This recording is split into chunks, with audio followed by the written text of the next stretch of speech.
Grenades in Guatemala, sanctions on Syria, and activists get arrested.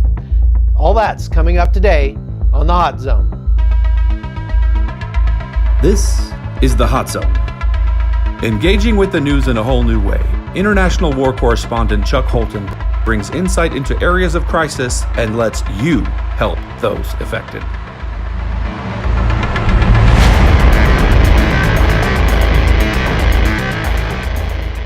Hey everyone, thanks for watching. If you wouldn't mind, please like and share this podcast.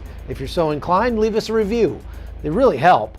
I'm off to Syria today, and since I probably won't have tons of bandwidth while I'm out there, I've put together some very special episodes that'll be airing over the next couple of weeks that I'm sure you're going to love.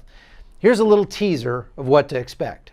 We're so good at going in and taking out the enemy, taking down a regime that's doing things the wrong way. Your eyes will begin to bleed, your nose will bleed, your saliva will be tinged with blood. Eventually, the virus breaks down the entire tissue of your body and you die.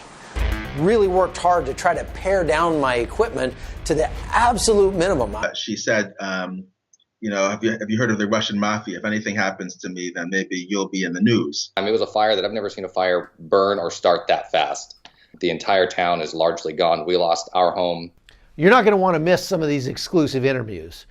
You might not realize it, but this is true first source journalism. You'll be hearing some content straight from the experts and those on the ground. And I'm doing my best to include the full kind of long form interviews rather than just sound bites, so you can really get the full picture of what's going on. Bottom line is, you aren't going to get this information anywhere else. So if you want to impress your friends with knowledge about the important things happening around the world, stick around.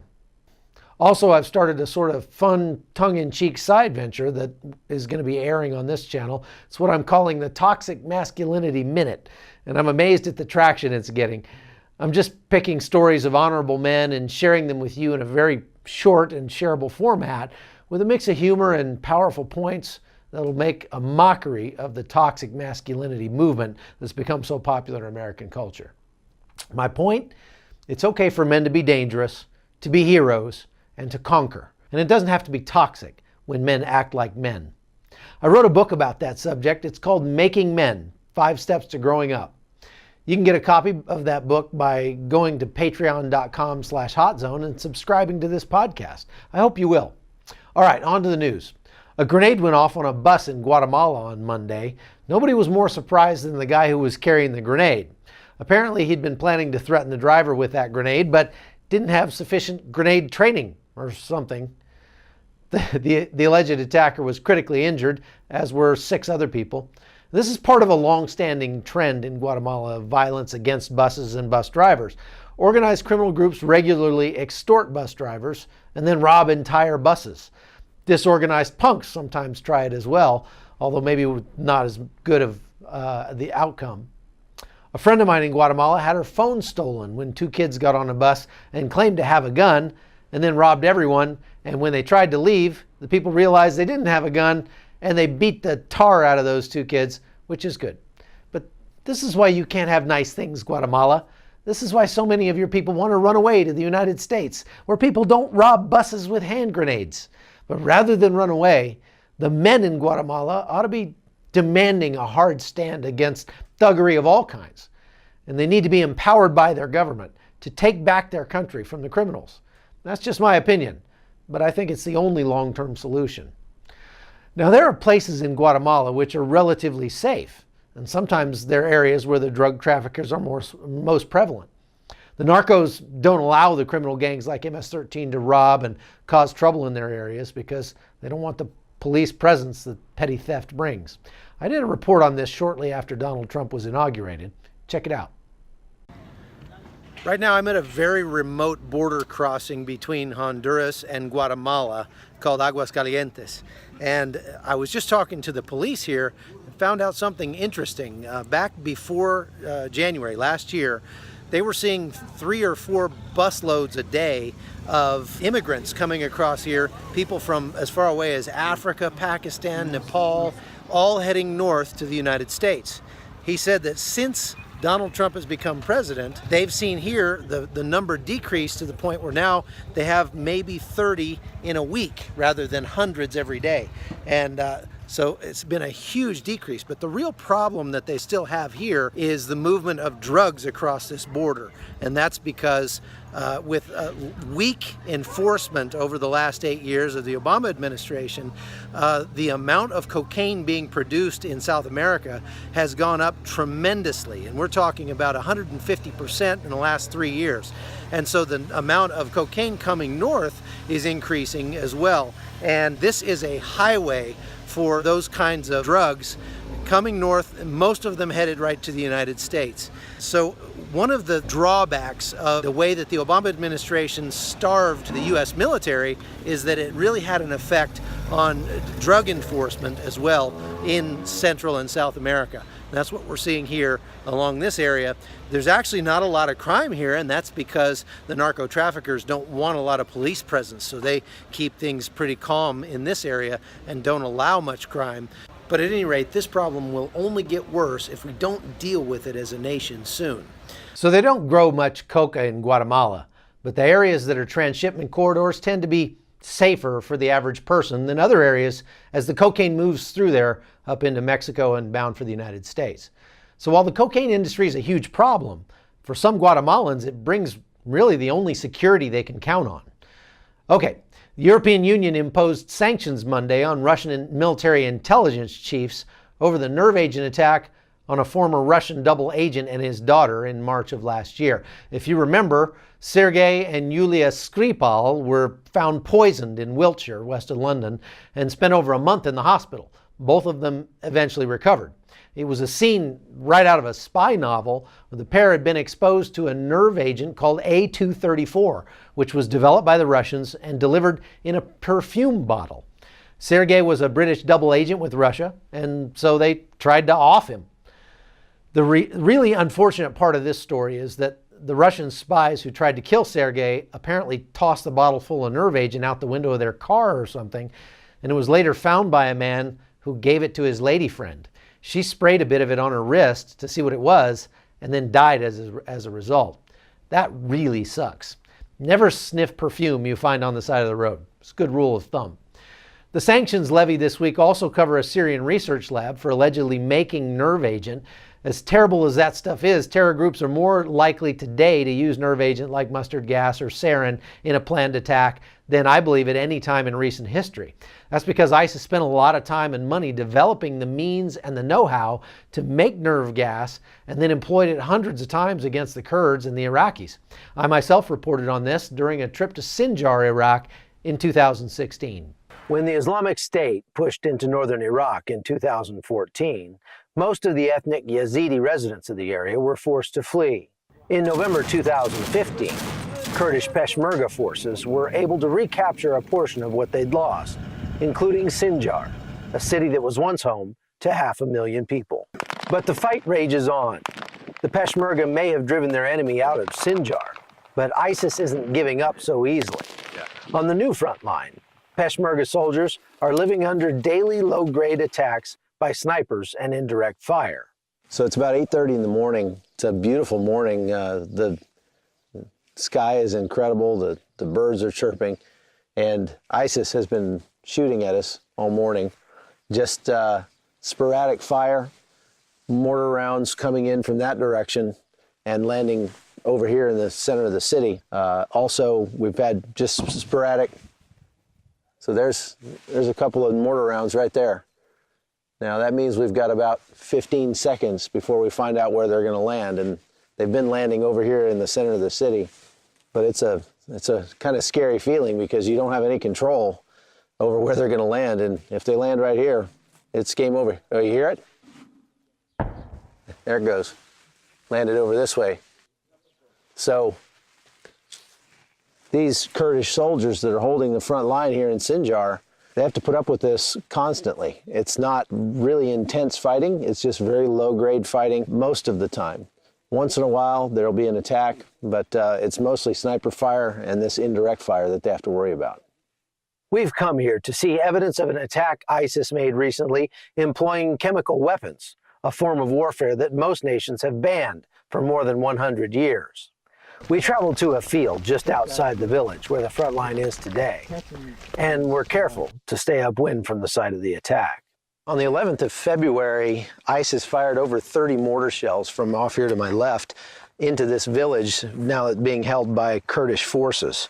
And the shells didn't explode like normal mortar shells would. Instead, they released a white gas. And I'm here over a week after the attack, and even right now, there's a very pungent odor of rotten vegetables. That's indicative of a mustard agent. And you can see some residue here from the explosion that has this black tar substance on it. And I think this is pretty serious. The Kurds thought so. They came out here and covered up the craters made by the mortars because this stuff is still highly toxic, very dangerous. When they went off, we could see the white smoke in the distance. CBN first learned of the attack from my friend Dave Eubanks, who heads a humanitarian group that was here giving medical training at the time of the attack. When the attack happened, we were on the front line training Peshmerga right down there. We heard about it. We came here, and what we saw were shell craters with black tar all around them and stinking and reeking. So we tried to stay upwind of them, and these 120 millimeter mortar rounds. And then we began to talk to some of the patients who had a hard time breathing. They were constricted in their throats. Their noses were burning. 30 people sick right away. Now over 175 people sickened. We went to meet the doctor who treated the victims in the tiny Peshmerga aid station. Fever, vomiting, headaches, diarrhea. Yeah. Yes. Yeah. Okay. And bad breathing? Breathing, yes. It's this gas, upper respiratory system. Upper respiratory. Yeah, Yes. yeah. Yes.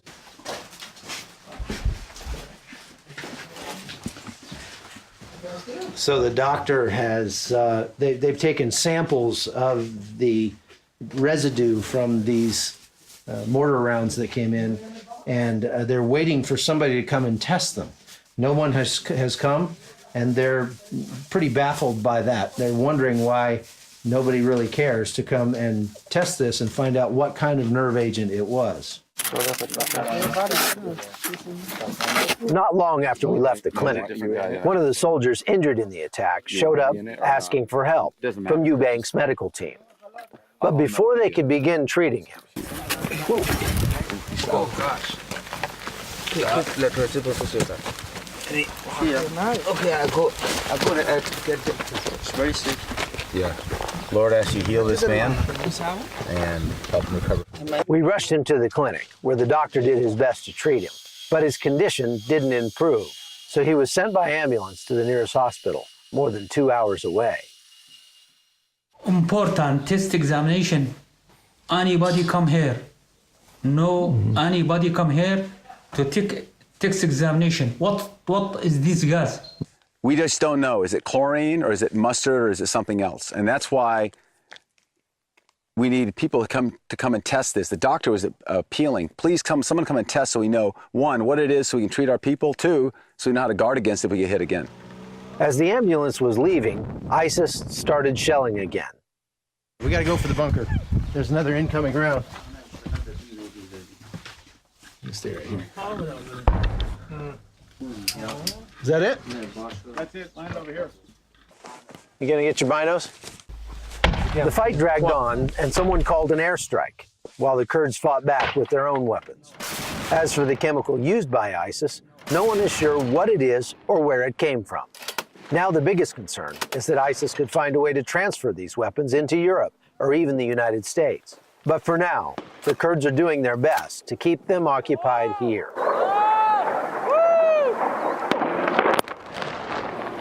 Last time I'd go, Shakir Besi would go. You guys been shooting back and forth. The A-10 just came over and lit up those positions.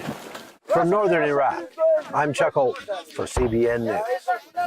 Now, even though ISIS is no longer has the wherewithal to manufacture nerve agent, they reportedly published the instructions for how to do so on the dark web, where any other terrorist or madman can get his hands on it, which is just wonderful. I don't want to be a pessimist, but I wouldn't be surprised if this isn't the last we see of nerve agent being used as a weapon of mass terror. Lastly, today, a group of activists were arrested and charged with trespassing or something on the southern border because they were putting out water bottles to help illegal border crossers make it into the United States without dying in the desert. The group entered the Cabeza Prieta Wildlife Refuge in 2017 without a permit. Oh, the humanity. And they walked on places that weren't designated to be walked on. So they got misdemeanors for their efforts from the good people at the Department of the Interior. And I've reported on these activist groups before. The problem as I see it isn't that these kids were wanting to help people or even that they entered a wildlife refuge. I mean, who cares? I was with a Fox News team back in 2015 when some of our group got arrested in that very same wildlife refuge. Those guys don't play games. But I mean, it's a desert, seriously. Walking on it's not going to kill it. Besides, thousands of illegal crossers are walking on it every month. The issue I have here is that sometimes you can do things with the best intentions, but actually be hurting the people you're trying to help. Leaving water for crossers only encourages more illegal crossers. The most loving thing to do is sometimes to take a hard stand and actually make it harder for people to break the law, not easier. But in the great scheme of things, you could do worse things than give a thirsty man a cup of cold water. I get it. I think that these Department of Interior stormtroopers need to cool their jets a little bit. I mean, geez. All right, that's all we have for today, folks. Thanks for watching. And don't forget to come back for a whole slew of special interviews over the next couple of weeks. I'll send some updates from Syria when I get a chance. Between now and then, I hope you'll come back and watch. Thanks for being a part of the Hot Zone. I'm Chuck Holton. The Hot Zone is produced by Amy Holton and Livefire Media. Copyright 2019.